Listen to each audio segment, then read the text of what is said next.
이것은 스승의 목소리이다. 외침과 어루만짐이다.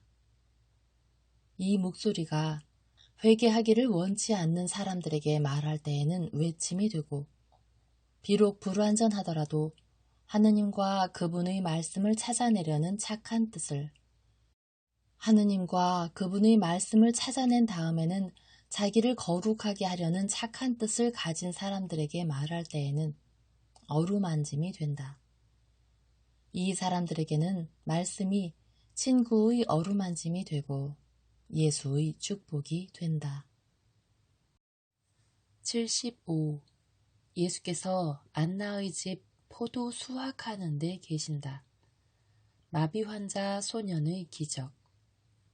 1945년 2월 14일. 갈릴레아의 농촌 전체가 포도 수확하는 즐거운 일에 종사하고 있다.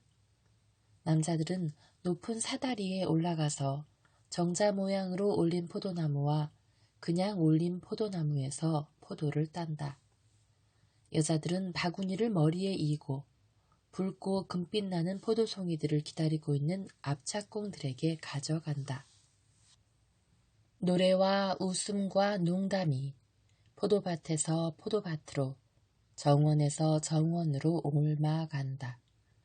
동시에 포도즙 냄새가 퍼지고 굉장히 많은 벌들이 취한 듯이 윙윙거리며 아직 작은 포도송이가 많이 달려있는 포도해까지 위에서 바구니까지, 또 포도알들이 뿌연 죽같이 된 포도즙에서 몰라보게 되어 사라지는 양조통에까지 빨리 날아다니며 춤을 춘다.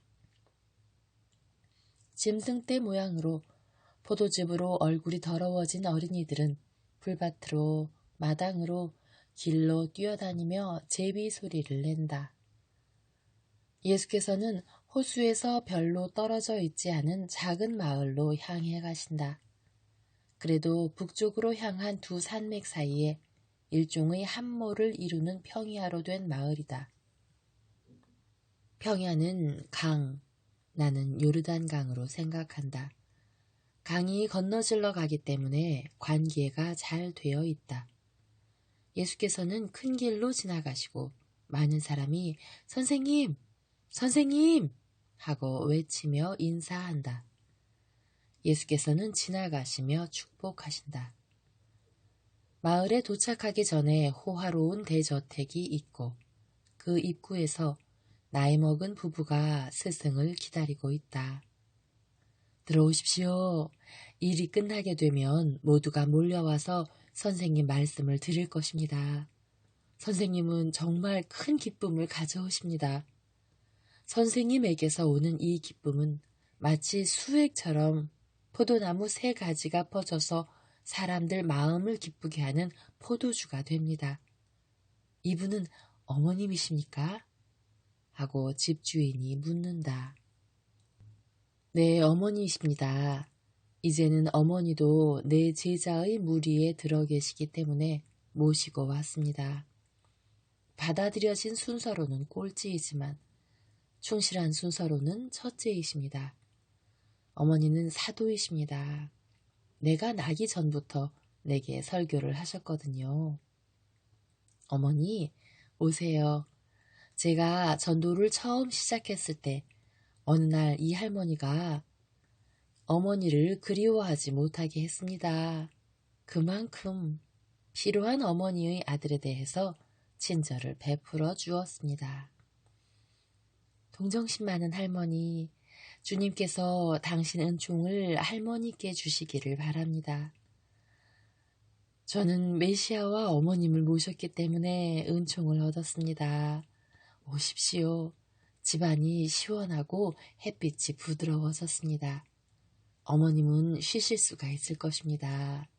피곤하시지요? 내게는 세상의 증오 외에는 다른 필요는 없어요. 그러나 그를 따르고 그의 말을 듣는 것이 내 아득한 어릴 때부터 내 소원이었어요. 메시아의 어머니가 되시리라는 것을 알고 계셨습니까? 아, 아닙니다. 그러나 복음을 들은 사람 중 마지막으로라도 메시아의 말을 듣고 메시아를 섬길 수 있을 만큼 오래 살기를 바랐었지요. 꼴찌라도 충실하게, 그럼요, 충실하게 말이지요. 어머님은 메시아의 말씀을 들으시고 그분의 시중을 들어주십니다. 그러니 이 기쁨으로 어머님이 첫째이십니다. 저도 어미이고 얌전한 아들들을 두었습니다. 그 애들이 말하는 것을 들을 때면 제 마음이 자랑스러워서 뜁니다. 그런데 어머님은 아드님의 말씀을 들으실 때 어떤 느낌을 가지십니까? 감미로운 황홀을 느낍니다. 저는 제 허무와 바로 아들 자신인 인자 안에 빠져들어갔다가 역시 아들과 같이 몸을 일으킵니다. 그때에는 단순한 눈길로 영원한 진리를 봅니다. 그리고 그 영원한 진리가 제 영의 살과 피가 됩니다. 어머니의 마음을 찬미합니다. 어머니의 마음은 깨끗합니다. 그렇기 때문에 말씀을 이해하시는 것이지요. 저희들은 죄가 많기 때문에 더 둔합니다. 그렇기 때문에 모든 사람에게 제 마음을 주고 싶습니다. 사랑이 그들에게 이해하게 하는 빛이 될 것이니까요. 정말이지 어떤 계획을 막론하고 쉽게 만드는 것은 사랑인데 저는 어머니이고 제게서는 사랑이 샘솟듯 하니까요. 두 여인은 아직 이야기를 계속한다. 할머니는 우리 주의 어머님 곁에 앉아 있는데 주의 어머님은 아주 젊으시고 여전히 매우 젊으시다. 그동안 예수께서는 주인 남자와 같이 양조통들 곁에서 말씀하시는데 수많은 포도 따기 일꾼들이 거기에 포도송이들을 붓고 또 붓고 한다. 사도들은 어떤 자스민 정자 그늘에 앉아서 포도와 빵을 맛있게 먹고 있다. 하루 해가 황혼에 이르고 일이 천천히 끝난다. 농부들이 이제는 모두 으깨진 포도 냄새를 풍기는 시골식 큰 마당에 모여 있다. 이웃집 여기저기에서 다른 농부들이 온다. 예수께서는 밑에 농산물 부대들과 농기구들이 들어있는 홍해가 달린 건물 측면으로 올라가는 층계를 올라가신다. 예수께서는 그 층계의 몇 단을 올라가시면서 환하게 웃으신다. 나는 그 미소를 저녁 미풍에 너울거리는 부드러운 머리카락 사이로 본다. 그리고 그렇게도 환한 이 미소의 이유를 알았으면 좋겠다. 오늘은 대단히 침울한 내 마음에 이 미소의 기쁨이 집주인이 말하던 포도주와 같이 들어와서 그 고통을 덜어준다. 오늘 예수님이 제 고통을 덜어주신 것이 이번이 첫 번째가 아닙니다. 오늘 아침에 신부님은 제가 성체를 모실 때에 점점 더 생생하게 느껴지는 정신적인 고통 때문에 우는 것을 보셨지요. 예수님은 항상 그러시는 것처럼 신부님이 보라 천주의 어린 양 하고 말씀하실 때에 제게 나타나셨습니다.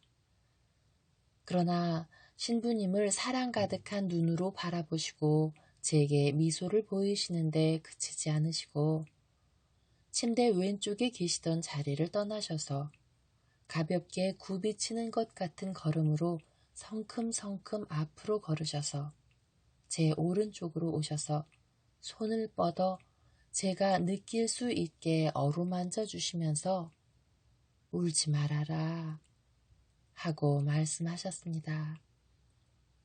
그러나 지금은 예수님의 미소가 제 마음에 평화가 넘치게 합니다.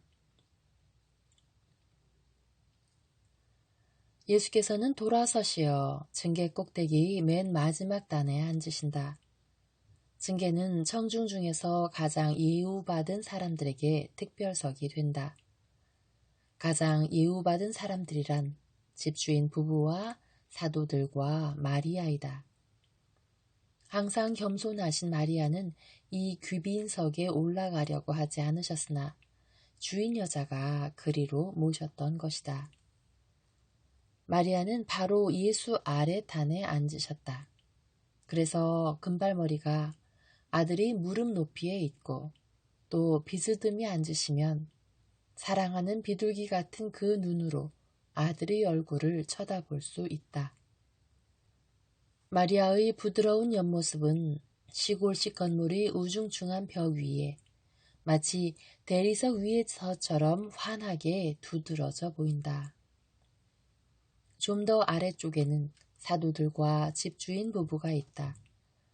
마당에는 모든 농부가 모여 있는데 어떤 사람들은 서 있고 어떤 사람들은 땅바닥에 앉아 있고 또 어떤 사람들은 양조통에 올라 앉아 있고 어떤 사람들은 마당 네 귀퉁이에 있는 무화과 나무에 올라가 있다. 예수께서는 한 손을 마리아 뒤에 있는 커다란 씨앗 부대에 넣으시면서 천천히 말씀하신다. 예수께서는 씨앗을 가지고 장난을 하시고 즐겁게 어루만져 주시는 것 같다. 그동안 오른손으로는 조용한 손짓을 하신다. 나는 예수님 오셔서 사람들이 일하는 것에 축복해 주십시오 하는 말을 듣고서 왔습니다. 하느님의 이름으로 여러분의 일에 축복합니다. 그것은 어떤 일이든지 성실하면 영원하신 주님의 축복을 받을 자격이 있기 때문입니다. 그러나 나는 이 말을 했습니다. 즉, 하느님의 축복을 받는데 필요한 첫째 조건은 모든 행동을 성실하게 하는 것이라고. 이제는 행동이 언제 어떤 조건에서 성실한지를 함께 생각해 봅시다. 정신의 영원하신 하느님을 모시고 행동을 할 때에 그 행동이 성실합니다. 하느님께서 나를 보고 계시다. 하느님께서 나를 지켜보고 계셔서 내 행동의 아주 작은 부분 하나도 하느님의 눈을 피하지 못한다 하고 말하는 사람이 언젠가 죄를 지을 수 있습니까? 아니지요. 그렇게 할 수 없습니다. 하느님에 대한 생각은 유익한 생각이고 어떤 인간적인 위협보다도 사람을 죄에서 멀어지게 하기 때문입니다. 그러나 영원하신 하느님을 두려워만 해야 합니까? 아닙니다. 잘 들으시오. 여러분은 내 주 하느님을 두려워하라는 말을 들었습니다. 그리고 하느님의 얼굴이나 또는 주의 천사가 의인인 그들의 영에 나타났을 때 성조들이 몸을 떨었고 예언자들이 몸을 떨었습니다. 그리고 사실 하느님의 분노의 때에는 초자연적인 존재의 발현은 사람들의 마음을 떨게 해야 했습니다. 비록 어린아이와 같이 깨끗한 사람이라 하더라도 누가 능하신 분 앞에서 떨지 않겠습니까?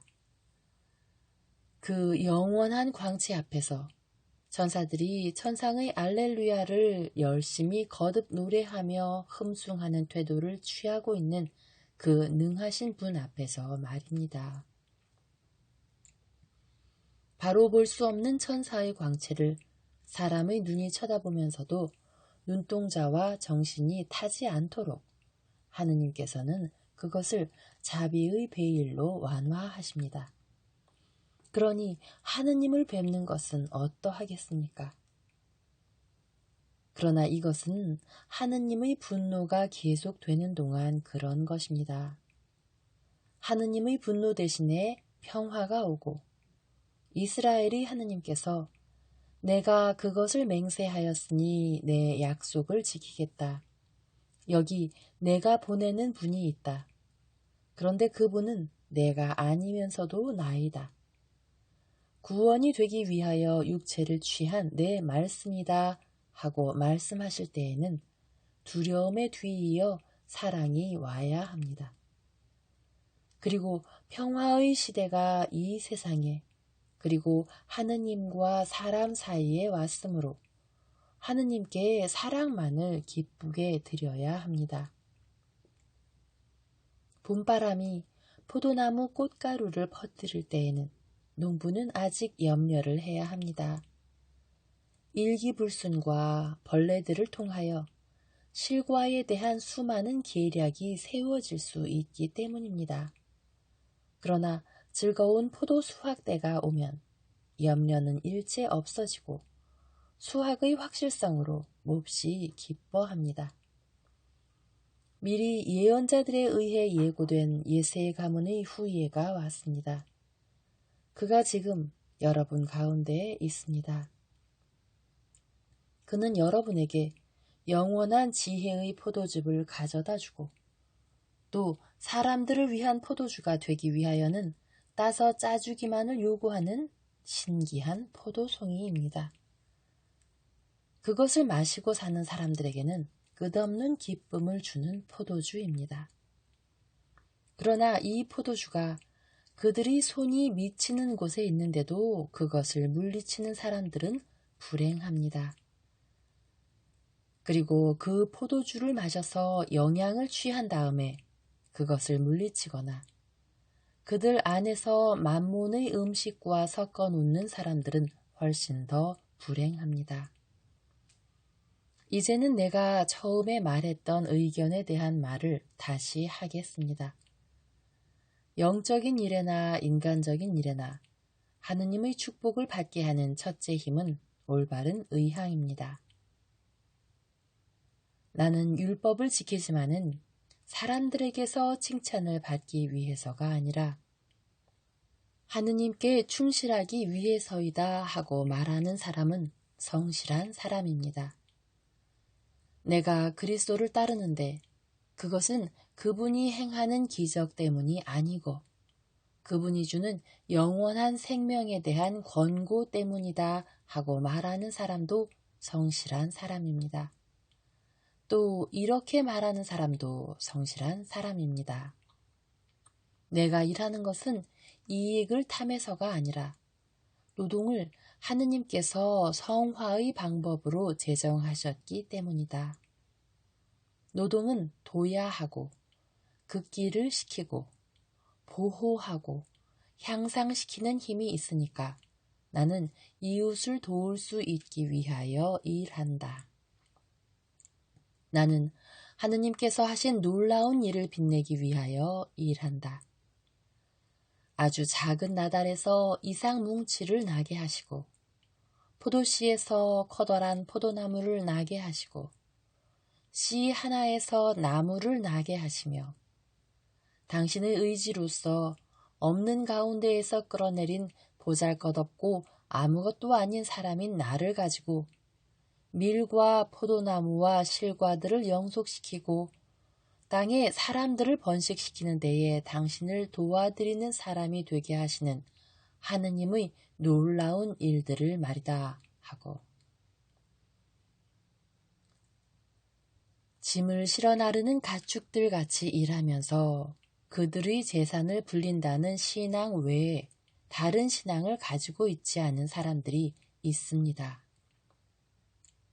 그들 곁에서 더 가진 것 없는 동료가 궁핍과 쇠약으로 죽어간들, 이 불쌍한 사람의 아들들이 굶어 죽어간들, 자기 재산을 늘리는 일만 생각하는 사람에게 무슨 상관이 있겠습니까? 이런 사람들보다 한층 더 무자비해서 자기들은 일하지 않고 다른 사람들이 땀을 이용해서 재산을 모으는 사람들도 있습니다. 또 탐욕으로 남의 고달픈 일에서 끌어낸 것을 낭비하는 사람들도 있습니다. 참말이지 이런 사람들에게는 성실한 노동이 아닙니다. 그리고 그래도 하느님께서는 그들을 보호하신다고 말하지 마십시오. 그렇지 않습니다. 하느님께서는 그들을 보호하지 않으십니다. 그들에게 오늘이 승리의 시간입니다. 그러나 그들은 하느님의 엄한 매를 맞을 것입니다. 이 세상에서나 영원에서 말입니다. 하느님께서는 그들에게 나는 너의 주 하느님이다. 나를 모든 것 위에 사랑하고 이웃을 내 몸같이 사랑하여라 하는 계명을 환기시키실 것입니다. 오, 그때에 이 말이 영원 안에 울려 퍼지면 그 말들이 시나이 산의 벼락보다도 더 무서울 것입니다. 사람들이 여러분에게 하는 말이 많습니다. 너무 많습니다. 나는 여러분에게 이 말만을 합니다. 하느님을 사랑하고 이웃을 사랑하시오. 이 말은 봄에 포도나무 그루에 그것을 비옥하게 하느라고 하는 일과 같은 것입니다. 하느님과 이웃에 대한 사랑은 이기주의와 나쁜 열정의 해로운 풀들을 땅에서 뽑아내는 제초기와 같은 것입니다.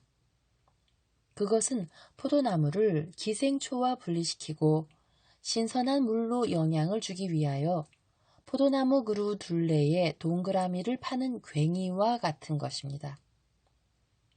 그것은 수액을 압축시켜 열매가 형성되기로 된 곳으로 보내기 위하여 쓸데없는 순을 쳐주는 작은 낫과 같은 것입니다. 그것은 초목을 받쳐주는 튼튼한 버팀막대에 초목을 꼭 잡아매는 끈과 같은 것이고 끝으로 착한 뜻의 열매들을 잇게 하여 그것을 영원한 생명의 열매가 되게 하는 태양과 같은 것입니다. 이제는 올 농사가 잘 되어 곡식도 많이 거두었고 포도 수확도 풍부하기 때문에 여러분은 기뻐합니다. 그러나 정말 잘 들어두시오. 여러분이 지금 느끼는 이 기쁨은 영원하신 아버지께서 여러분에게 다음과 같이 말씀하실 때에 여러분이 느끼게 될 한없는 기쁨과 비교하면 모래 한 알만도 못한 것입니다. 영원하신 아버지께서 이렇게 말씀하실 때 말입니다. 참 포도나무에 접붙여진 열매를 많이 맺은 내 포도나무 가지들아 오너라. 너희들은 많은 열매를 맺기 위하여 모든 작업을 그것이 힘들 때에도 받아들였다. 그러니 이제는 나와 이웃에 대한 사랑의 단즙을 많이 가진 너희들은 내게로 와서 내 정원에서 영원히 활짝 피어나라. 이 영원한 기쁨을 향하여 몸을 돌리시오. 이 선을 추구하도록 충실히 전념하시오. 이 선에 이르도록 여러분을 도와주시는 영원하신 분을 감사하는 마음으로 찬미하시오. 당신의 말씀의 은총을 주신 데 대하여 그분을 찬미하고 풍부한 수확의 은혜를 주신 데 대하여 그분을 찬미하시오. 그분의 은혜를 감사하면서 주를 사랑하시오. 그리고 두려워하시오. 하느님께서는 당신을 사랑하는 사람에게 하나 대신 100을 갚아주십니다. 예수께서는 말씀을 끝내셨을 터인데 모두가 축복해 주십시오. 축복해 주세요. 선생님의 축복을 우리에게 주십시오. 하고 외친다. 예수께서는 일어서시어 발을 벌리고 우레 같은 목소리로 말씀하신다. 주께서 여러분에게 강복하시고 여러분을 지켜주시기를 바랍니다. 주님이 당신 얼굴을 여러분에게 보여주시고 여러분을 불쌍히 여기시기를 바랍니다. 주님의 얼굴이 여러분을 굽어보시고 당신의 평화를 여러분에게 주시기를 바랍니다. 주의 이름이 여러분의 마음과 여러분의 집과 여러분의 밭에 있기를 바랍니다.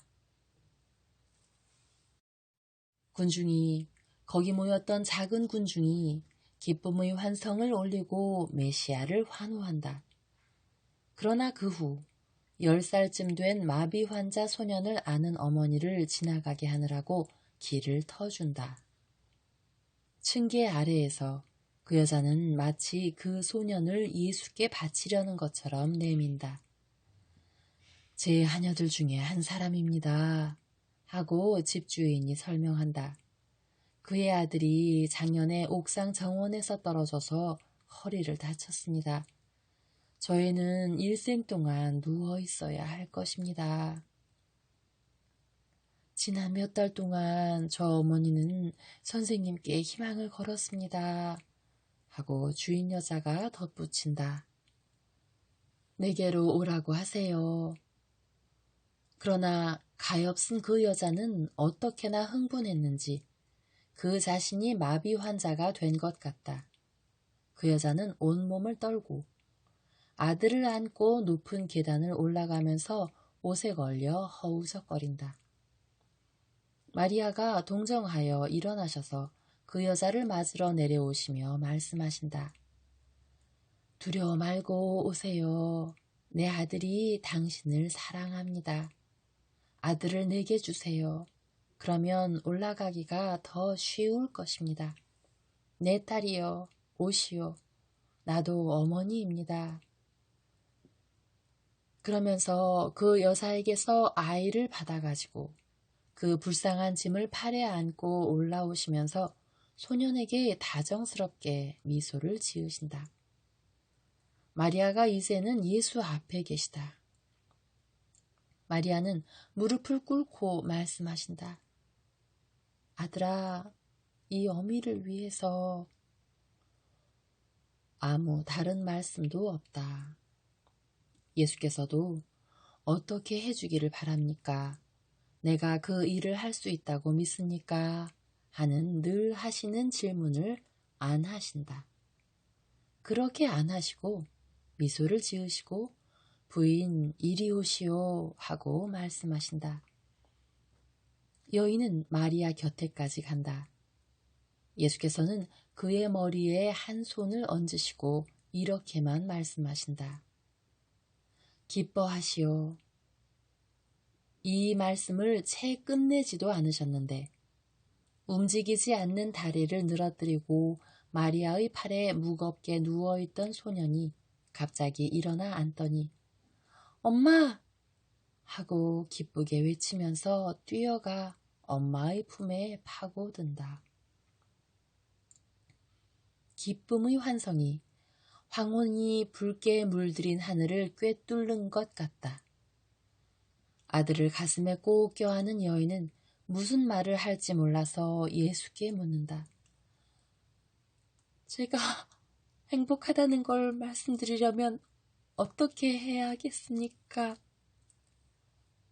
그러니까 예수께서는 그 여인을 또 어루만져 주시며 말씀하신다.